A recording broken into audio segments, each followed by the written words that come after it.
Senate. You know, they respond to like that. They'd be busy, wouldn't they? Oh, that makes sense. Yeah, I remember getting that. I tried to get on, I couldn't do it, because he asked me for a. Oh, let's do your thunder, yeah. And I kept. That's a finance. Well, you need to go to the function, right? Give me one. I said the heck with it. Yeah. Oh, I didn't even know this. Yeah. Put it with my regular. You're no pro at it. If we talk about it. I gotta just, we gotta do this again, but I think right down the road. It's gonna be November. Late October. Would you bring my backyard? I saw. You know, because they didn't take it out. We had money, we Rock. had Chamber. Oh, Oh man, that's all I told you. Or just got questions though, right? my glass, it's like Oh. How many did they order? We're getting underway in about 10 seconds. 500. 9, big round bags. Get your kitchen. 8. Did you do your kitchen? 7. I'll tell you. There we go. Good evening and welcome to the Defiance City Council meeting for tonight, August 22nd, 2023. Before we get underway this evening, we have Pastor Sam Andrews from King's Cross Church, who is our guest this evening to open us up in prayer. Thanks for being here, Pastor Andrews. Good evening. I'm glad to live in a town that still wants to pray before city council meetings. Let's go to the Lord together. Father in heaven, we come before you and acknowledge that you rule and reign over all things, that you are the King of kings and Lord of lords, that all people will give an account to you someday. And Lord, we worship you as the ruler and creator and our maker. And we thank you for making us. And we thank you for placing us in a community of people. And we thank you for these stewards of our city. I pray, Lord, that as they meet tonight to seek the best interests of our city, that you would give them wisdom, that they would appeal to you for wisdom, Lord, in their hearts as they interact and as they discuss, that there would continue to be a spirit of love and unity and seeking to listen as well as speak. Lord, I pray for there to be continued freedom for the proclamation of the good news of Jesus Christ in this town and for the thriving of our citizens and there just to be a sense of true neighbor love to thrive in our city. So Lord, give wisdom in difficult decisions that are to be made and the deliberations that they make together. Lord, may they end up being glorifying to you and for the ultimate good of the kingdom of God and love of neighbor. So Lord, we acknowledge you. We thank you. May there be an attitude of gratitude throughout this entire meeting. And we thank you for these people. In Jesus' name, amen. Amen. And thank you for your service to Defiance. Thank you. This meeting is called to order. Let the record show that all the members of council are present this evening. And would you stand with me for the Pledge of Allegiance? I pledge allegiance to the flag of the United States of America and to the republic for which it stands, one nation, under God, indivisible, with liberty and justice for all.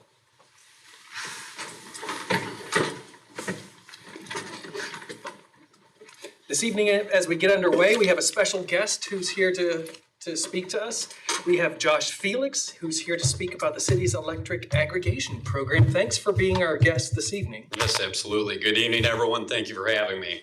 Again, my name is Josh Felix. I'm the manager of finance and natural gas strategies for Palmer Energy Company in Toledo, Ohio.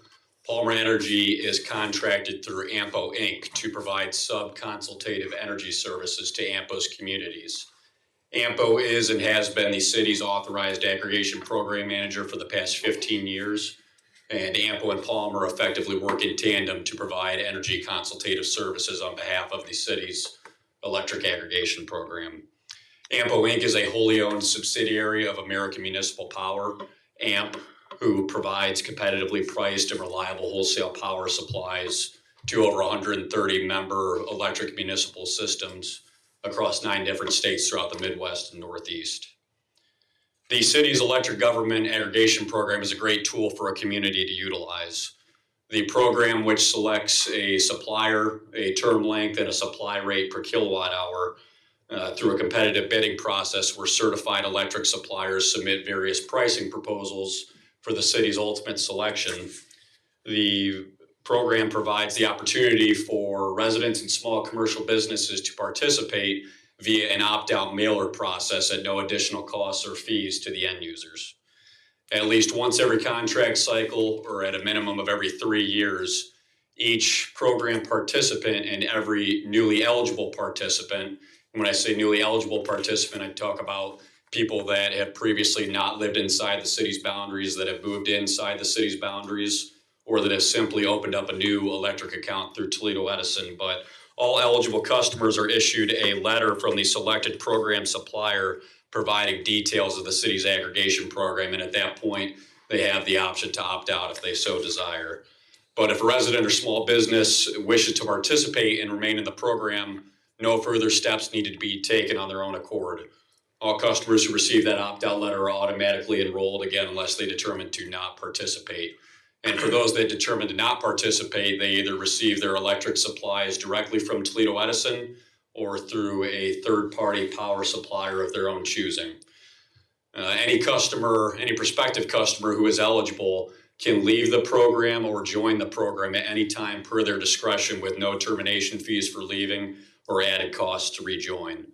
And then as far as who is eligible for the program, again, any resident or non-mercantile small commercial business inside the city's boundaries that uses 700,000 kilowatt hours per year or less is eligible to participate, excluding those customers that are behind on their utility billing payments and excluding customers that pay their invoices through a PIP program, which is a percentage of income payment program provided by Toledo Edison along with other Ohio investor-owned utilities.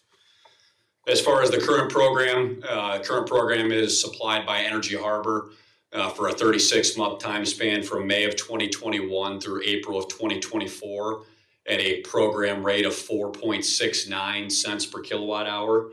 Again, any customer that doesn't participate in the program receives their power supplies directly from Toledo Edison.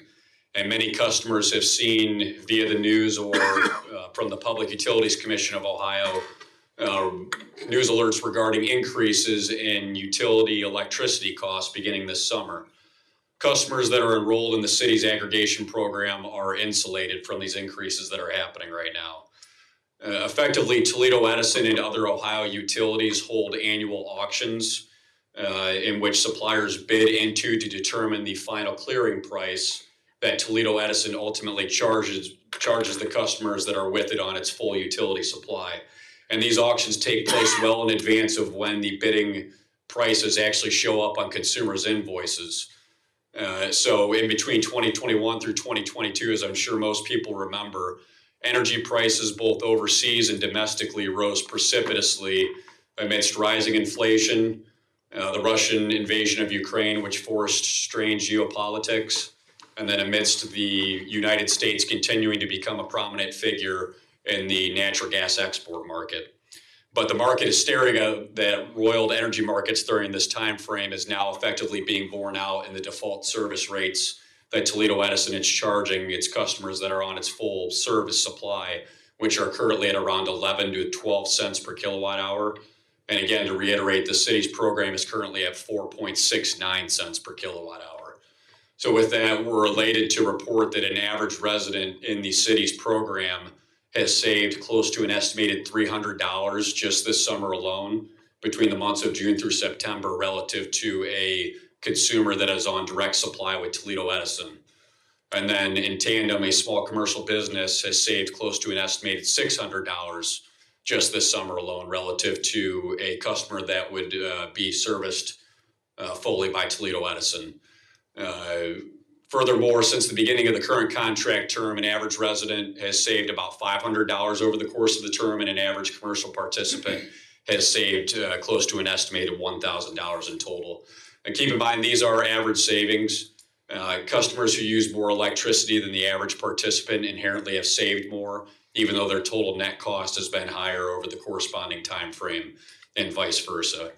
But from a holistic standpoint, in the city of Defiance's case, The program generally averages about 5,100 residents or so, and about 550 commercial participants or so.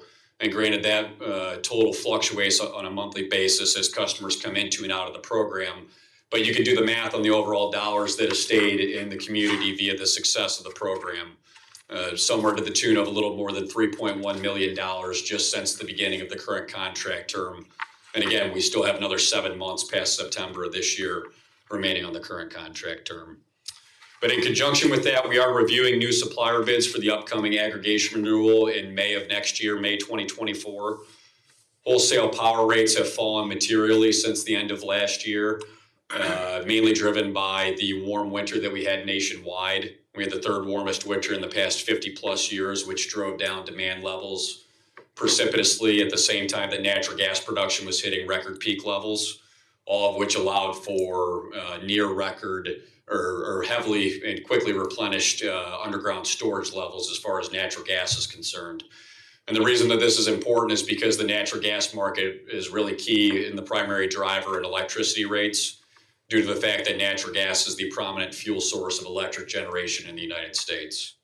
So although rates have fallen heavily, we do expect a higher program price on the next contract, again, that will begin in May of 2024 relative to the current contract, simply due to the fact that if we didn't hit the very bottom of the market on the current program rate, we hit very close to the bottom of the market, and factors have obviously shifted in the world since that time frame as we move further and further away from the peak COVID days. But bottom line is we fully expect a wholly competitive market rate to be at program participants' disposal, given the dip, again, that we've seen since the end of last year in the market. That was all I had on my end. I'd be happy to answer anyone's questions. Do we have any questions? I have a few. Yeah. First of all, so you basically are a consultant for us, Yes. in essence, and so you negotiate this rate of 4.69, but who is Energy Harbor? Energy Harbor is the third-party supplier that supplies the program. They generate electricity. They buy wholesale power and then resell it. Okay, they don't generate. at Correct. So the old setup was First Energy, the utility, the regulated utility, had a retail arm, First Energy Solutions. First Energy Solutions went Chapter 11 bankrupt a number of years ago. They have come out in the form of Energy Harbor, but there is no direct affiliation to First Energy anymore, as the relationship used to be. Kind of like JetBlue did after they crashed their jet plane into the. A little bit. You got to do some rebranding at that point. So 4.69 is our current rate. Yes. There's been a fair amount of go on in that industry in the last few years. I think we're all aware of it. Yep. House Bill 6, the bribery scandal. People are going to jail. People killing themselves over this whole stuff. Right. But you know what I'm most concerned about? My ratepayers. You sat here a minute ago, stood there. You've done a great job. But it's my ratepayers. Yep. And one thing after another around here is going up in cost. We all know about inflation. We read about it in the paper every day. We see it on the news if you can stand to watch it. What sort of a rate are we looking at? What are you going to project for us, Alex? Probably coming in, I would guess, the middle to high 6 cent per kilowatt hour range. And again, that's where we've been at roughly in the past. So it is, again, obviously an increase versus the current cost. And I would have to go back a couple contracts ago, but I'm going to go ahead and guess that we were in that range probably 2 or 3 contract cycles ago. So as you mentioned, no cost going up is good news, but with Toledo Edison being at 11 and 12 cents, and again, that's not going to stay the same. They only come out with updates periodically, so that'll jive probably between the 6 to 7 to 8 to 9 cent range. But being at a mid to high 6 cent per kilowatt hour number is not tragic when it's still roughly 50% below where that regulated rate is currently. Is that a 20-30% increase? That sounds pretty tragic to me. Yes, it is roughly around there. Yeah. Again, the silver lining, fully acknowledging that no increase is good. If we went out for prices, which a lot of folks were going out very early, if we went out for prices at the end of the year in 2022, call it around mid-December timeframe before the market started falling, we very likely would have been looking at a high 8 cent per kilowatt hour number. So it's peeled off a very good amount just in the past 8 or 9 months or so. So it's a game of timing at the end of the day. And depending on the prices that we get back, if we have a good feeling that the market's going to fall a little bit further, we absolutely state to hold off. But it's timing at the end of the day. And we want to strike what we think is the best price in the moment, but we want to be conservative and protect against spikes in the market. And anytime you're going into really a winter period, that's when you see the most volatility in the market. So we're probably going to be advising getting something in place before that peak winter weather has the potential to hit and really throw some volatility into the market. So I want to go back to this corruption, sorry. Yeah. And I know that's not your thing, but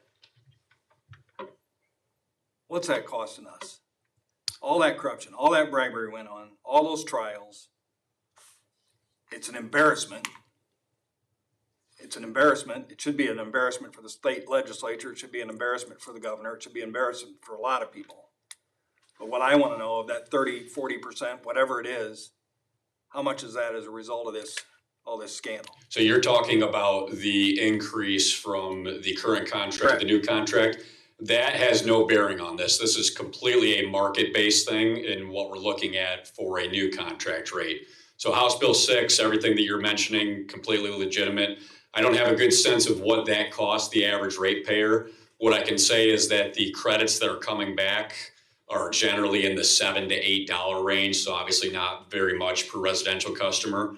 I think personally speaking, mine was $1.88, and anyone that has a refund owed to them that's under $250 is going to very likely receive it in the form of a credit card via an email if it's over $250. Forgive me for interrupting. Can Go you ahead. talk about that a little bit more? Because I've heard about the credit card, and I have one friend that's received a credit card. Okay.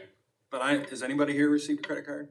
I've not received a credit card. Now, I think they make you jump through a couple, and I didn't do it because, like I said, mine was $1.88. I didn't do it, but I believe that you have to jump through a couple of additional hoops via the link that they send you online. So personally speaking, I didn't go through that process. I frankly asked him, did you join into a class action suit? Why is this coming to you? Right. And he said, I don't know. I didn't do anything. It just showed up one day. You had to affirmatively opt out of the class action lawsuit, and I know that they settled for $49 million. And anyone that affirmatively didn't opt out, similar to the aggregation program here, was included in the class action suit. All right. I mean, that stuff comes to you. I take a quick look at it. Exactly, especially if it's $1.88. It's a real quick look too. Yeah, yeah. And I realize you're the messenger here, and I want to apologize. Yeah, absolutely. I'm frustrated because you shared with us all those savings and the 3.1 million or whatever it was that has gone back into our local economy, and that's fantastic, Alex. But now it's going to go away. In this next rate increase, everything we gained is going to get pulled away from us. And on top of that, there's other things outside of the energy, the electric industry. They're going to be going, our water's going to go up. Can't help it. Gasoline's more expensive. Groceries more expensive. Eating a lot of pork and chicken at my house these days because beef's not affordable. Yeah. And real estate taxes are going to be going up. Yeah, absolutely. And it's not fun to be the bearer of bad news, but like I said, what we're trying to do is find the most conservative option possible, because the alternative to having this program in place is effectively dissolving it and sending all customers back to Toledo Edison Supply. So we have done that with programs in the past where the utility rates are so competitive and the suppliers can't compete with the current market that we say, you know what, it's in the best interest of the program to go back for a number of months. And that's a perfectly viable option from time to time. But if we have a good sense, again, Toledo Edison with them being at 11 to 12 cents a kilowatt hour right now, if we have a good sense that we can come in at a rate underneath that, that is the baseline and the litmus test that we're trying to beat at the end of the day, because that's the alternative if we don't have a program in place. And I apologize. I've been calling you Alex. And I'll tell you why I've been calling you Alex. I didn't even hear it. Oh. Her husband is Alex, and you're a dead ringer. I'm sitting here thinking I'm looking at Alex Sprague. I really do. My husband's Eric. Eric, your husband's Eric. I'm going to give up on you. He's all I am not addressing anything by name the rest You of the do look night. like my husband. Okay. Mary, you better just. I more than a little worked up about these electric rates. Yeah. And the impact that it's gonna have on our community. Yeah, And, we're constantly fighting with people to make this city more affordable. And there's things that we can't seem to fight against, like this one. And I go back to that corruption and all of that, it's just an embarrassment, especially when you're an elected official, to know that kind of crap goes on. right. The other point I would like to add is that one of the main benefits also of having an aggregation program in place and knowing that your constituents are included in the program is that they can't get swept up into any door-to-door sales or mailers that go out from suppliers, which from time to time can be competitive, but we see a lot of very non-competitive prices that customers get swept up into. So that 6.5 cents, high 6 cent number might not sound great compared to the current contract, but I kid you not, I've seen customers' bills that have been 14 and 15 cents a kilowatt hour, where a supplier goes and knocks on the door of an unknowing old grandma that doesn't know any better. She signs up through the program because she was told there were savings. And then to be able to claw her out of that program, a lot of them are tied to a couple $100 worth of termination fees. So that's the one benefit, like I said, of the program is that, residents aren't getting swept up into that type of deal. And I think that's another frustrating part of it, Josh, is that Are you sure? folks call us, folks ask us, they look to us for leadership. Right. They look to us for answers. And it's not really something that we should be giving advice to people is which way to go, because then the mayor said, or the city said, or whomever said. Yeah. And there those people, and that those people you just described, the senior citizens that just don't quite get it, but the person on the other end of the line sounded really, really honest and said they knew their cousin and whatever, there was stuff that goes on. I hang up. I probably should listen more so I know what's being said. But, the other thing is if somebody calls Toledo Edison concerned about their rates, they're immediately just told to call the city of Defiance. Yeah. Now, the supplier that is in charge of the program does have a call center. I have the number right here in front of me. It's accessible via the opt-out letter too, but that would be the next point of contact to go to, is that Energy Harbor and any trained supplier that services aggregation programs, they have a dedicated team of call center folks that sit there all day, and that's all they do is take different phone calls. They can go, have a couple clicks on their computer and it pulls up the program information right away. Now, I will say I've spoken to a couple that have not been the most helpful in the past, but by and large, the majority of them know what they're talking about, so they can help educate customers that might have some frustration or confusion about what's going on with the program. Are there people that can assist folks that maybe don't speak English? That I will have to check as far as a special department inside of the Energy Harbor Call-In Center. I would imagine so, but I won't speak to it 100% certainly. All right. Thanks for being here. Mr. Resti. Good presentation. I Thank you. liked it. Very informative. In the feedbacks that you've gotten from the public or customers or whatever, is it the fear of the unknown as to why a lot of people maybe don't want to switch to the aggregate program? I would state, well, in the city's case, without knowing the exact number of households inside the city, I'm sure that you all know that better than I do, but I'm going to throw a dart at the wall and state that probably 70 to 80% of the residential homes inside the city are inside the program. And then I think you probably described it perfectly. Anyone that opts out probably is fearful of the unknown, or they see a program that was put in place that they didn't get into themselves.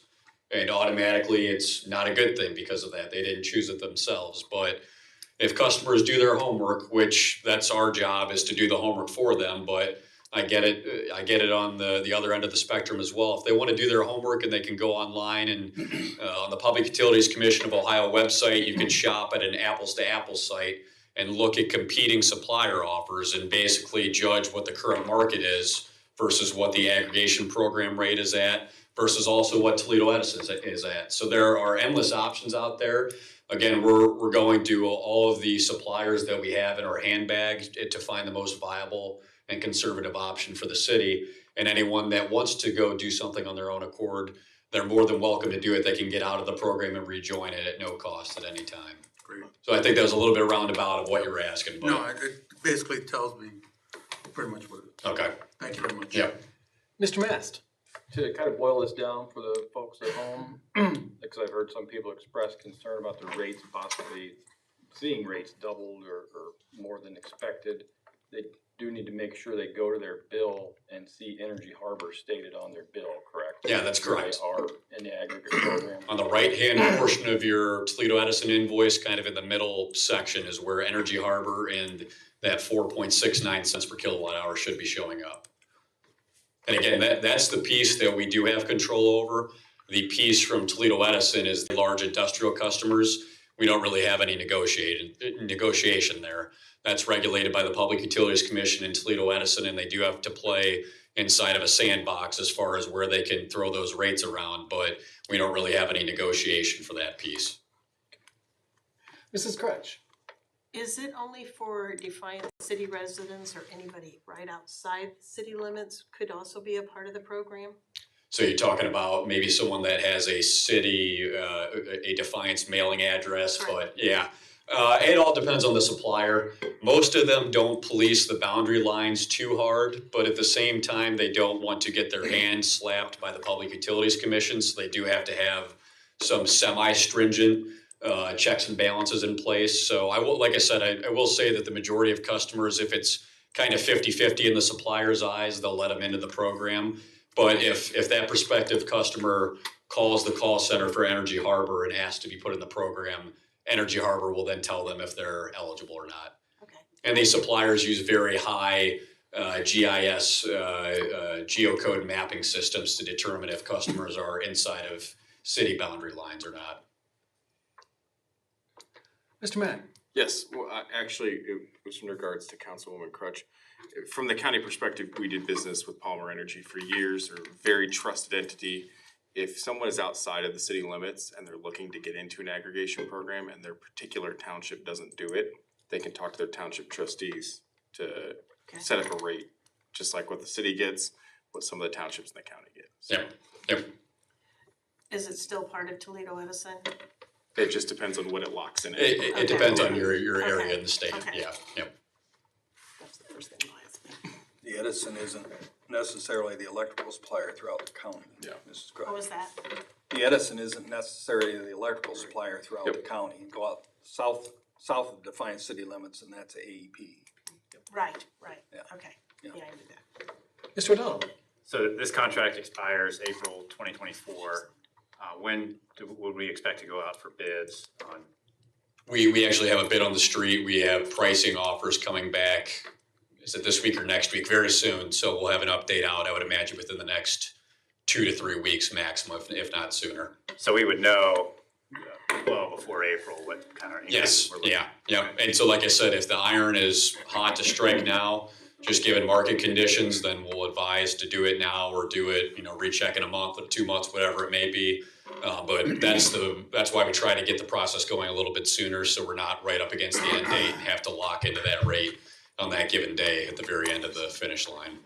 And sometimes in past times of volatility, I don't know about in this industry, but in some industries, energy suppliers are reluctant to lock themselves into multi-year contracts. Yeah. Are you seeing any of that? No, that's a very good point. The supplier landscape has diminished greatly over these really just past number of years.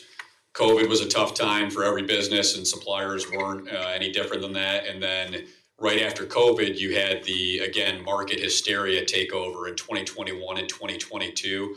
So any suppliers that and this is going into the weeds a little bit, but when a supplier contracts a rate with a community or with a commercial customer, they don't have to go hedge that on the back end, aka they don't need to go technically buy that. They could commit to that price and then let that float in the background.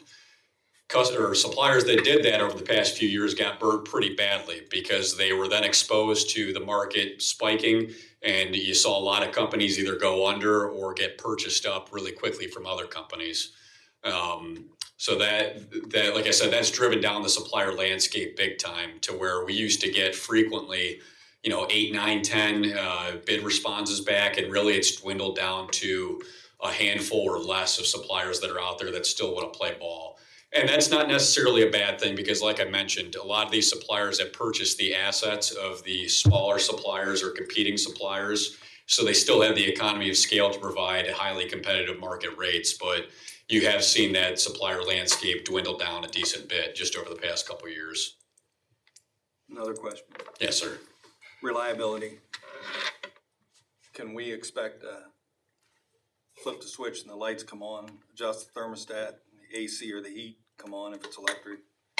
Yes. There's been no issue. Like, so I'm sure you're referring to the rolling blackouts in Texas of a couple winters ago. Yeah, that's kind of a saying in the industry is you don't know what's broken on the infrastructure until it gets stupid cold or stupid hot outside. And last winter was great because it was warm. I didn't have to get my snowblower out one time, but we didn't, from an industry perspective, have a chance to see what was broken on the pipeline infrastructure for natural gas and on the grid infrastructure for electricity. So Ohio, knock on wood, has not had too many issues over the past number of decades. I know that southern to the middle portions of Michigan had some issues only a handful of years ago where they were going to residential consumers and asking them to curtail their natural gas supplies in the winter. And then obviously you had it was in ERCOT territory. ERCOT was the name of the utility in Texas where they had the rolling blackouts. And that would be that would be the worst case scenario, obviously. And so that's why, we're taking that fully into account when we're recommending a supplier as well, because we're not just recommending a term length and a supply price. We're recommending a supplier, and the supplier is really who we're depending on to not have that happen at the end of the day. And granted, if it's a force majeure, if it's completely out of their control, if it's an act of God, it is what it is at the end of the day. But you can see the red flags and warning signs come up for some suppliers early, and then we have to make a determination if we still want to do business with them or not, if we go back to the other more dependable suppliers, even though they might be a little bit higher on their price. That's all kind of rolled into the evaluation process. I will say, I think our system's very reliable. Very few power outages. And when we do have, they don't last for too awful long. Yes. Yeah. First Energy does do a pretty good job in that respect. Do we have any other questions for our guests this evening? Anybody in the audience? Good question. Oh, do you have a question? Can I? Yeah, please. Sure. Could I just take Greg Steyer, 731 East High Street. There we go. Josh, I guess what got me a little excited about some of this is a couple months ago when I saw my utility bill, the increase from the price to compare of 5 to 12 cents on Toledo Edison just got me kind of looking at a few things. But I guess first of all, so your company is the consultant in this whole process, aggregation. Who pays your company's bill? Does the city pay you? Does Energy Harbor pay you? Who pays your bill? So the money comes from Energy Harbor. The fee that we get paid that goes to AMPO Inc., who is the city's energy consultant. We are the sub-consultant for AMPO. A little bit confusing, but kind of a dual consultant case. But the money is built into the rate per kilowatt hour, and it is 5/100ths of a cent. It works out to about $5 per customer per year. So you're trying to please the city and you're trying to please Energy Harbor?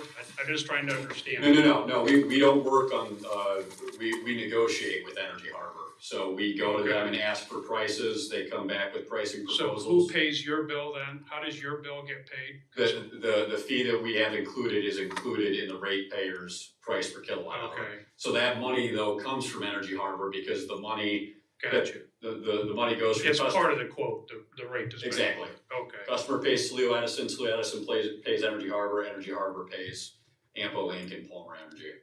I was a little confused. You talked about the auction that's held once a year and Edison holds that and people receive bids from Edison. Does Edison generate power? Yes. Yeah. Where are their generation plants? They have them all over the state, and Edison would be only inside of the state of Ohio, but the most predominant. So Toledo Edison is primarily in Northwest Ohio. You have Cleveland Electric Illuminating, which is part of First Energy. That's in Northeast Ohio, the Cleveland area. And then Ohio Edison is kind of mishmash all throughout the state.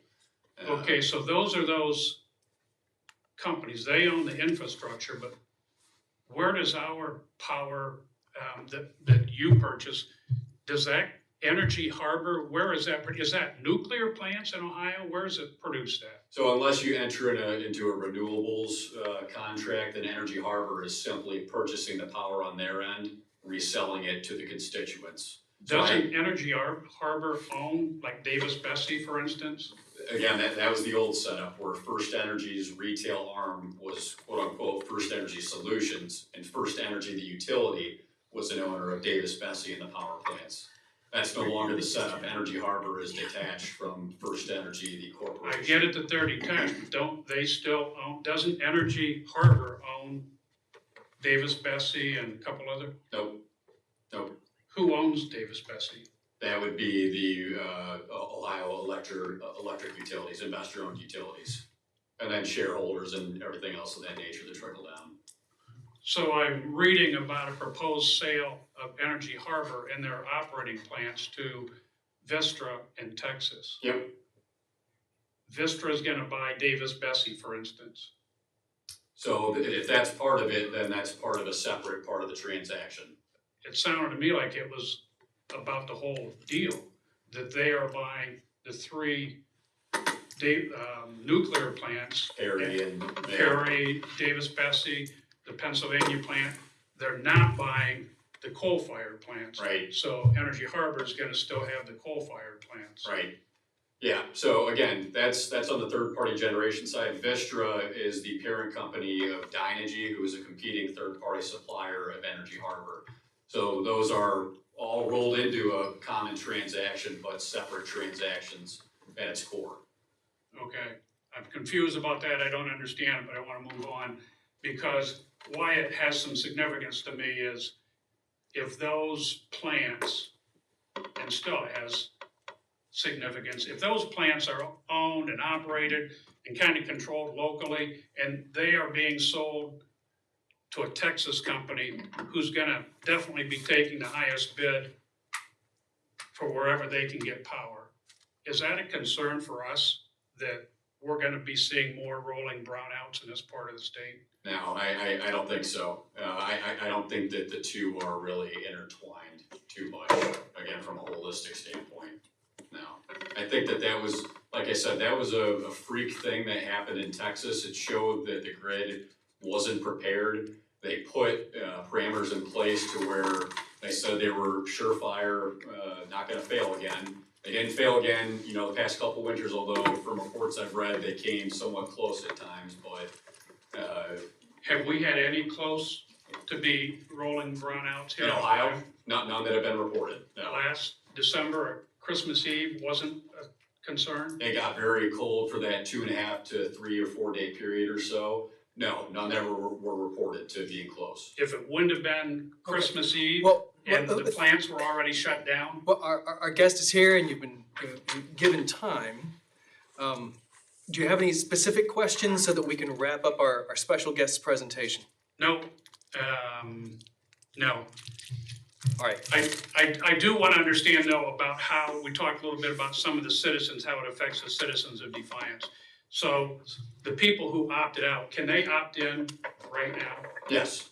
Yep. As part of the city plan? Yep. Would they be at the 469? Through April 2024, yeah. Okay, all right, thank you. Right. Thanks. Thank you. Thank you. Do we have any other questions for Mr. Felix? Very good job. Yeah. Very good job. Thank you very much. Appreciate it. Thank you. Complicated topic, yeah, It is. I even understood. Yeah, thank you very much. With that, I've reviewed the index minutes for the city council meeting of August 8th, 2023. Do we have a motion to correct or amend these minutes as they are presented? Not hearing any motions, I will affirm the same. Do we have any liaison meeting reports or requests? Do we have any comments from council? Mr. Hancock. Yes, I want to know if there was any updates on the Riverside Viaduct. I know it's been closed for quite some time, and I know that there was some material falling from basically concrete that's coming out of the rebar. I think somebody may be working with it, I don't know. Hopefully soon someone will be working on it. We closed that down for the safety of the community. There were things falling off of it multiple times. And we've contacted CSX. We have contacted CSX multiple times. We've told them we need someone out here immediately. They claim, what was the last update, Mayor? Do you remember? Is it next week or later this week? Later this week. Yeah. There was a vehicle parked Okay. there this morning, Good. CSX vehicle. We have been on them. There were people out working They on were it? standing, I know they were looking at it. They were consulted. Yes, so it's being inspected, good. We have been staying on top of it, actually the city engineer, Melinda, has been calling CSX quite a bit, trying to get a crew out here to get it fixed. But we wanted to keep it closed just to make sure we were keeping the community safe. A lot of people walk through that area or bike through that area, we don't want any mishaps. Thank you. And the other, they had some concerns about streetlights, in the dark. And apparently there's quite a few people that are out in the early morning doing their walking, and noticed that some of the streetlights are already out, they're not on. Is that something that? Streetlights on And Jefferson. I didn't get a specific address. but Specifically, the ones on Jefferson, the wires were taken out, but we do think there's starting to be some movement. The Edison's taking a look at it at least. Individual streetlights, Mr. Hancock, any one that you happen to see, you can go to the Edison's website and report it. There's a number on the pole, Yeah, just like Right. a number on the pole. And number on the pole, and you give that to them, and they're pretty good about that piece of it. I'll pass that on. Yeah. Thank you. You're welcome. Mr. Mast? I just wanted to ask, there's been a draft floating around of the community action plan, comprehensive plan. Will we be seeing a presentation on that at any time? Yes. 2 weeks? I think so. Question for Nikki. Yeah, it's been before planning commission, their recommendation is that city council adopt it, but yeah, I think so Glenn, the fellow that assisted us with that, it's trying to get him here on a Tuesday night, that's been a bit of a challenge, but I'll follow up on that. I have him coming in September. Okay, I think it's the 12th. all right, I have it on my calendar. Comprehend- Glenn, you said his name? yeah, Glenn Grisdale. Yes, will be coming to council. Okay, thank you. Or the 26th, something like that. Do we have any other comments from council? Mayor McCann? I'm gonna defer to Mr. Mack. Mr. Mack? Thank you, Mr. President. I handed out some flyers prior to council. It is that time of year. We are getting into fall, which means the second spay and neuter program that we had budgeted for on the year. So I wanted council to be aware, but I also wanted to go through because there's some dates involved or some time periods. Just want to make sure the public is aware as well. September 14th through the 21st, anyone from the public will be able to call and reserve traps. Number is 419-658-2298. And then once we reach Friday, September 22nd, will be pickup time for the traps between 10 a.m. and 2 p.m. At 1451 Baltimore Street building. It's the building where we held the spay neuter program the first time around. And then on Sunday, September 24th, we're asking people to go out into those neighborhoods and set those traps. We're asking you don't set the traps early because we don't want the cats trapped in for several days overnight without being fed or watered. That's a concern. So don't set the traps until Sunday, September 24th. The spay neuter program will actually happen on Monday, September 25th. That's when the surgeries will take place. So people will need to return those traps to that Baltimore Road location. Tuesday, September 26th, we'll be able to return the cats to the areas they came from and get the traps back to the city of Defiance. So the first program was very successful. I know the mayor was involved there all day. I believe, yeah, Councilman Uresti was there as well all day.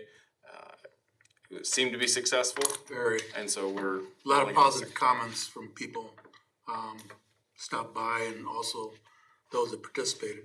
Very, very successful. So, we're doing it again. Yep. That's all I have. So to make clear, Glenn Grisdale, the consultant from Reveille Incorporated, will be here on September 26th in order to go. 26 or 12? 26, I just looked it up from. Okay, all right. So I'll recheck. Sorry. 26th, Yep, I just looked it up, from Nikki's email. in order to discuss the comprehensive plan. So we're on. Mr. O'Donnell.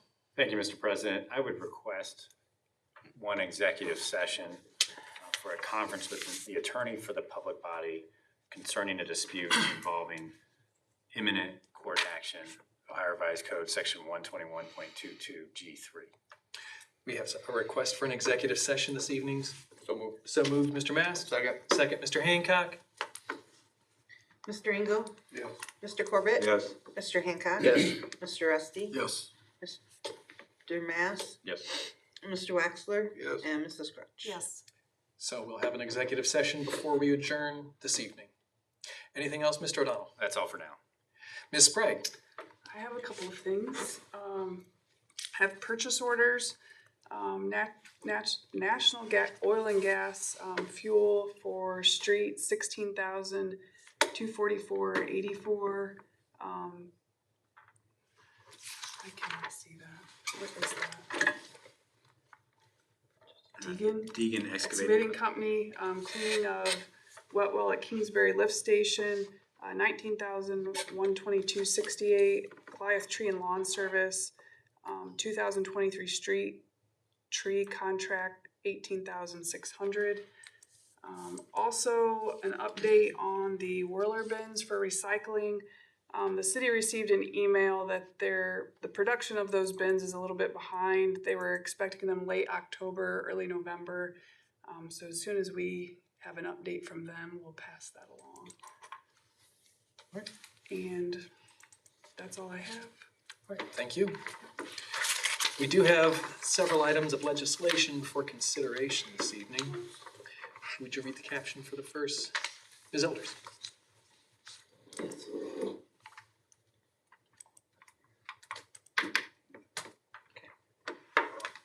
Second reading by caption only. An ordinance vacating the right-of-way between lot 43 and lot 44 in the Phillips addition to the city of Defiance. Mr. O'Donnell. Thank you, Mr. President. This is the alley between 1019 and 1025 South Jackson Street. The alley or right-of-way is surrounded by a common owner. City engineer has found no public or private utilities within the right-of-way.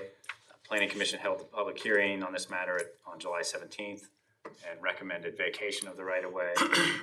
Just as a reminder, cannot suspend the rules with rights-of-way vacations. Requires 3 separate readings.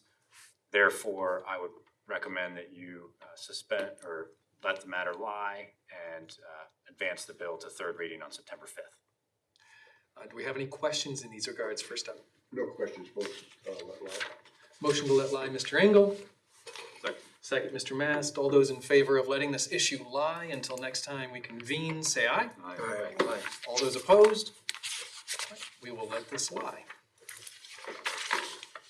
Second reading by caption only. An ordinance accepting the annexation of 1.289 acres of land located in Richland Township, Defiance County, Ohio, RC 709.04. Mr. O'Donnell. Thank you, Mr. President. This is the final phase of an annexation attempt by New Home Development Company, bringing 1.289 acres into the city limits. The petitioner wants to construct housing for adults who suffer from various mental illnesses on the property. The Board of Commissioners approved the annexation, and 60 days have elapsed since the receipt of the resolution of approval by the council clerk pursuant to 709.04 Ohio Revised Code. And so if you should pass this bill tonight, the city engineer will cause the annexation of the plat to be recorded no sooner than September 21st. And those of you who might be involved with this organization may wish to recuse yourselves. Mr. Hancock, Again, I will be recusing myself from the discussion you are recused. due to being a board member. Do we have any questions for Mr. O'Donnell? Mr. Waxler? No further question, no suspending call. Motion to suspend and call motion. Second, Mr. Corbett.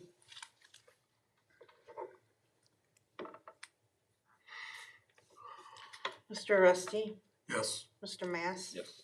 Mr. Wexler, Yes. Mrs. Crutch, Yes. Mr. Engel, Yes. Mr. Corbett, Yes. and Mr. Hancock. Abstain. Mr. Corbett? Motion to adopt. Motion to adopt. Second, Mr. Engel. Mr. Mass, Yes. Mr. Wexler, Yes. Mrs. Crutch, Yes. Mr. Engel, Yes. Mr. Corbett, Yes. Mr. Hancock, Abstain. and Mr. Rusty. Yes. With that, this ordinance is adopted.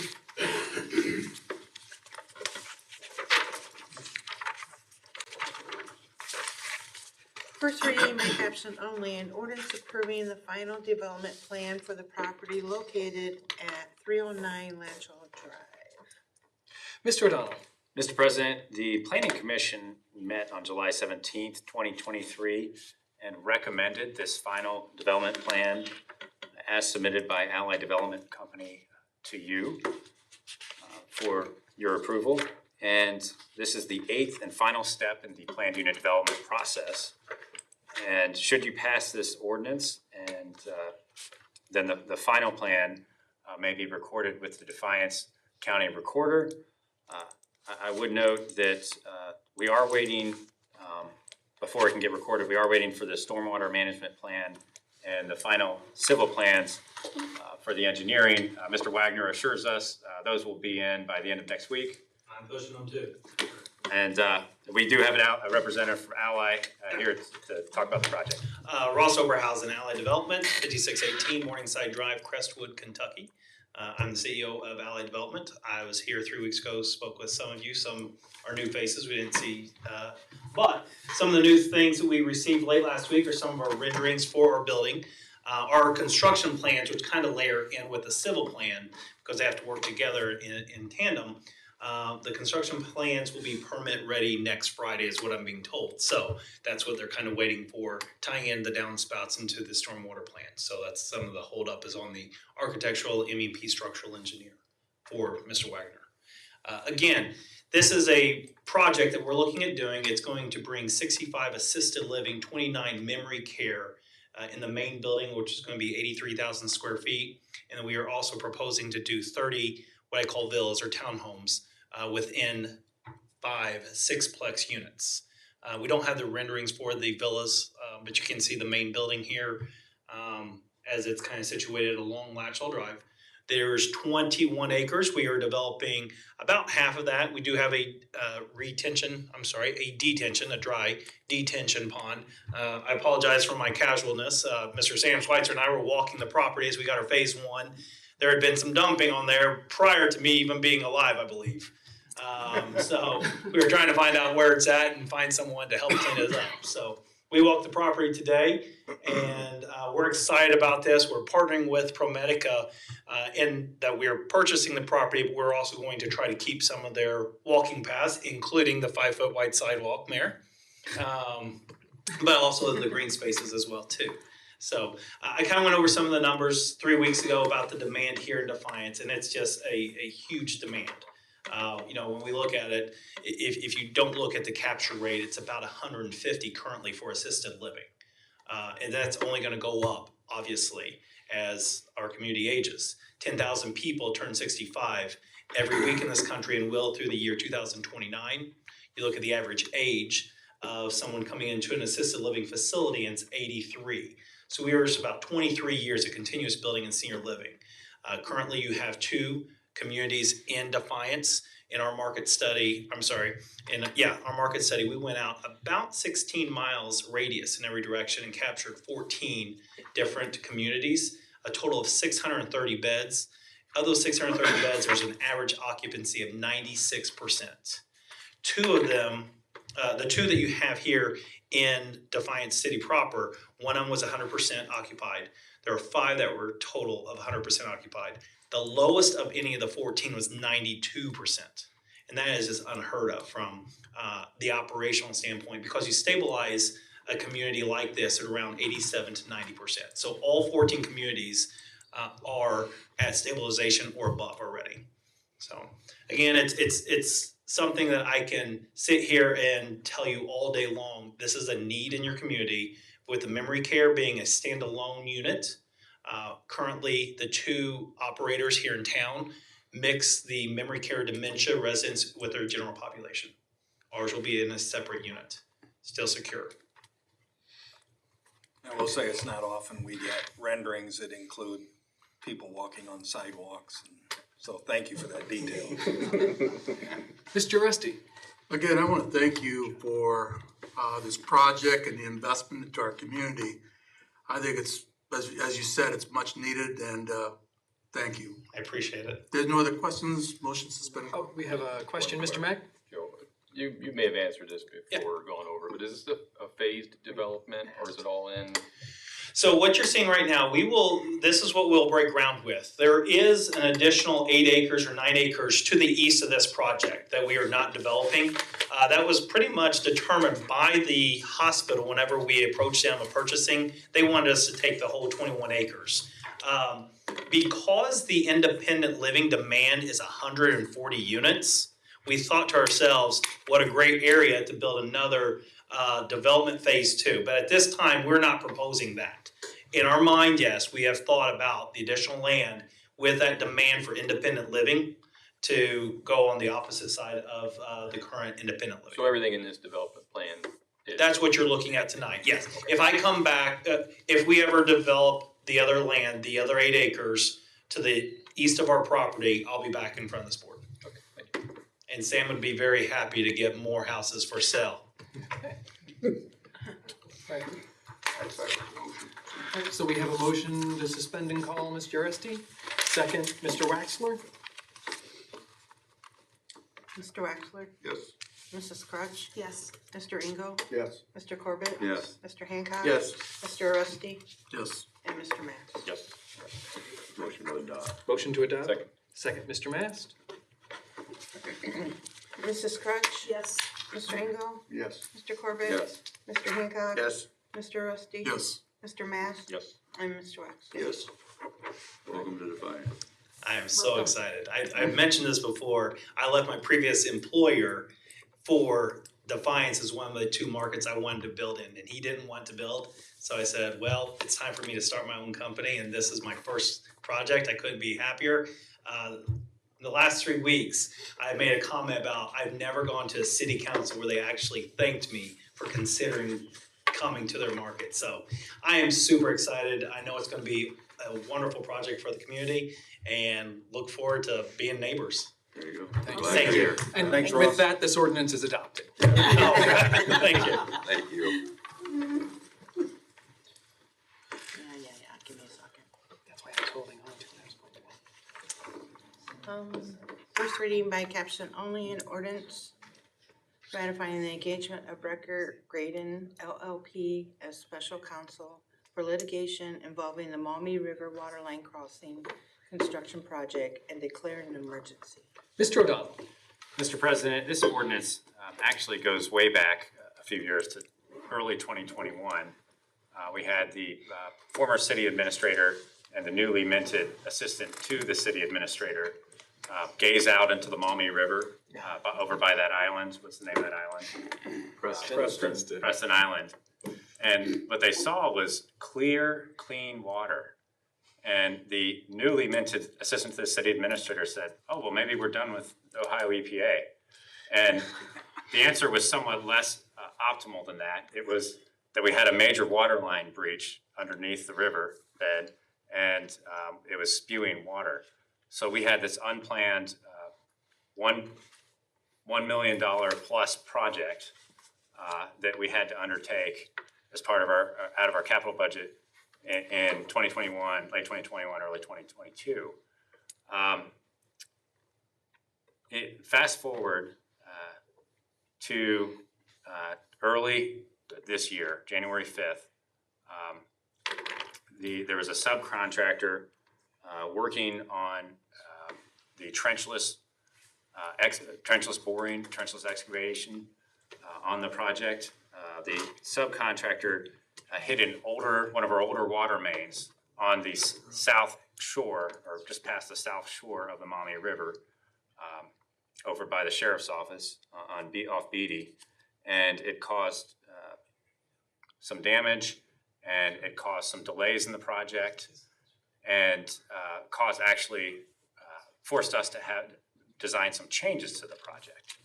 Now that resulted in subsequent reactions and plan changes, and those turned into claims against the city and essentially your ratepayers for the additional costs by both the design builder and that subcontractor. Because of that, and the city anticipates becoming involved in litigation that is ongoing between the subcontractor and the design builder whom the city has a contract with. The attorneys at Bricker Graydon, formerly known as Bricker and Eckler, have represented the city from the very get-go of this project, and actually helped us draft the design build ordinance in chapter 151 of our code. They drafted a contract that has actually very favorable terms for the city in this dispute. It is our recommendation to retain them for the next phase of this, which will likely be litigation. And I want to emphasize both the Bricker attorneys, both of them that are working on this case so far, and myself. We want to emphasize we feel strongly about our odds of prevailing in this case. As I mentioned, there is a current lawsuit between the subcontractor and the design builder for over the damage claims are over $900,000. Tonight we are only asking for a limited amount to get us through what's called the summary judgment phase. It's probably about $50,000. If there's more, we'll come back to you. But our feeling, it's not just that it's not that we just feel good about ourselves for the heck of it. It's basic Ohio contract law tenets, as well as section 3781.30 of the Ohio Revised Code discusses the basic duties of an excavator when he uses trenchless technologies. So I understand we talk about utility rates. $50,000 seems like a lot of money, but in this case, financially, it makes more sense to do that than to try to talk settlement when the claim is several hundreds of thousands of dollars. And from our vantage point, the claim doesn't even seem that strong. So that is why we're bringing this legislation to you to approve retaining Bricker Graydon as our counsel in this subsequent litigation. Thank you. Question, Mr. Mast? Have we been named as litigant at this point, or is this merely in preparation for that possibility? We have not, but there has been some back channeling requests to meet with some of the parties. But to my knowledge, and I spoke with the clerk at the Common Pleas Court last week, as of last week, we have not been named or impleaded as a party. So there's a hopefulness yet that this may not be necessary. Right, and this is not an ordinance where we write a check for $50,000 and just give it to them. The way we attorneys bill is we work the hours, bill the hours, and then bill from that. Any other questions? Mr. Waxler? No further question, we'll suspend and call. We have a motion to suspend and call. Second. Second, Mr. Mast. Mr. Engel, Yes. Mr. Corbett, Yes. Mr. Hancock. Yes. Mr. Rusty. Yes. Mr. Mass. Yes. Mr. Wexler. Yes. And Mrs. Crutch. Yes. Motion adopted. Motion to adopt, Mr. Corbett. Second. Second, Mr. Engel. Mr. Hancock. Yes. Mr. Rusty. Yes. Mr. Mass. Yes. Mr. Wexler. Yes. Mrs. Crutch. Yes. Mr. Engel. Yes. And Mr. Corbett. Yes. With that, this ordinance is adopted. For First reading by caption only, an ordinance consenting to the shared portion of the state of Ohio local government. Ms. Sprague. Yes, the Ohio General Assembly increased the local government fund tax from 1.66% to 1.7 in the 24 state operating budget.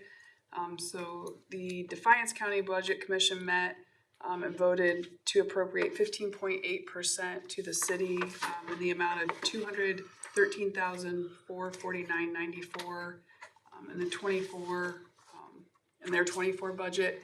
Those are general fund dollars. And Ryan, do you want to add from the county side in your experience, just where we sit in that percentage compared to our peers around us? So in conversations about the local government fund in Defiance County as a whole, when it was first established, we actually, municipalities and townships tend to fare better than actually some of the surrounding counties because of the way Defiance County divvies up its local government fund. So it's beneficial. Yes, thought that was worth mentioning. Be money well spent. Somewhere. Or taken in. Or taken. Yeah. Taken and Yeah. spent, I'm sure. Mr. Engel. No questions about suspended call. We have no other questions. We have a motion to suspend and call. Second. Second, Mr. Mast. Mr. Rusty, Yes. Mr. Mass? Yes. Mr. Wexler? Yes. Mrs. Crutch? Yes. Mr. Engel? Yes. Mr. Corbett? Yes. And Mr. Hancock? Yes. Motion adopt. Motion to adopt, Mr. Hancock. Second. Second, Mrs. Crutch. Mr. Mass? Yes. Mr. Wexler? Yes. Mrs. Crutch? Yes. Mr. Engel? Yes. Mr. Corbett? Yes. Mr. Hancock? Yes. And Mr. Rusty? Yes. This ordinance is also adopted. And lastly, the final ordinance for consideration this evening. First reading by caption only, an ordinance awarding a professional service contract for the design of the Jefferson Avenue water line replacement and declaring an emergency. Mr. Mack.